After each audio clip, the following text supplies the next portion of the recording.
savez, la retraite, c'est magnifique. C'est un droit à la joie, c'est un droit de pouvoir s'occuper de ses petits-enfants, c'est le droit de pouvoir aller à la pêche, c'est le droit de pouvoir prendre des cours de Zumba, mais encore faut-il y arriver en étant en bonne santé. Or, la plupart des ouvriers, à 59 ans, ils ont déjà une incapacité.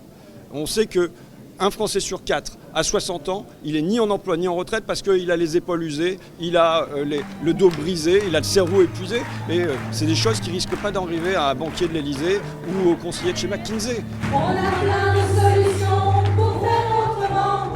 Et si par exemple on travaillait mieux et moins longtemps? Les Françaises et les Français sont majoritairement à 85% opposés au fait de travailler plus longtemps. Que fait le gouvernement? Il leur propose de travailler plus longtemps dans un moment quand même où la société est au bord de l'explosion. On sent qu'on a du mal à se projeter, à avoir de l'espoir pour l'avenir. Et donc s'il y avait une urgence, c'était plutôt à donner des choses positives. Le gouvernement ne le fait pas. Nous, on le fera par la rue en proposant à ces 85% de Français opposés à la réforme de nous rejoindre dans la rue pour la combattre, mais dans des manifestations qui, à mon sens, doivent être très positives, doivent être des moments de fête. Un vrai système égalitaire pour les ouvriers.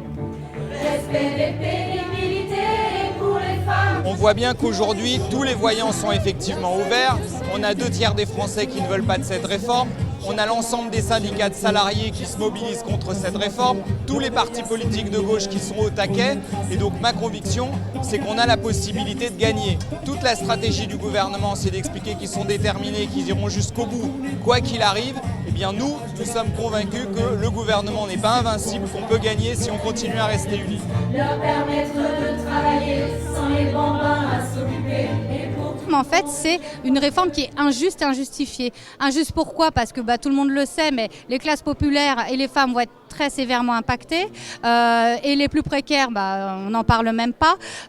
Repousser en fait l'âge de départ à la retraite, en fait, c'est précipiter la mort. On sait qu'à 65 ans, 23% des plus pauvres sont déjà morts en fait. Donc c'est une réforme profondément injuste. Et nous disons aussi que c'est une réforme injustifiée. Injustifiée pourquoi? Parce que c'est le Conseil d'orientation des retraites qui, dans son rapport 2022, a lui-même dit que les comptes étaient à l'équilibre, qu'on était dans une dynamique de contrôle et que même les projections jusqu'en 2070 démontraient une dynamique contrôlée en fait des retraites. mais les précaires vont voler, nous on veut vivre, pas juste survivre. Quand le gouvernement, dans ses hypothèses, dit « je vais rendre de plus en plus pauvres dans le temps les fonctionnaires », oui, c'est une hypothèse qui est la sienne et que nous réfutons. Quand il dit « les femmes vont durablement moins travailler que les hommes », c'est son hypothèse, c'est pas la nôtre. Lorsqu'il ne croit pas à ses propres réformes avec une productivité qui va quasiment pas augmenter, c'est son hypothèse, c'est pas forcément la nôtre. Bosser mieux et moins longtemps, nous on veut vivre, nous on veut vivre. Ça fait du bien de les voir tous ensemble, ça nous rassure un peu. Après un petit moment de tristesse et de les voir ensemble, ça redonne la pêche.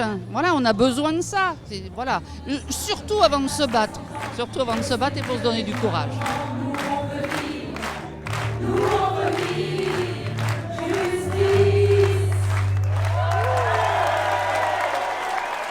Cette réforme va surtout faire de l'injustice sur les personnes les plus précaires qui vont commencer à travailler tôt et qui vont devoir travailler 2 ans de plus.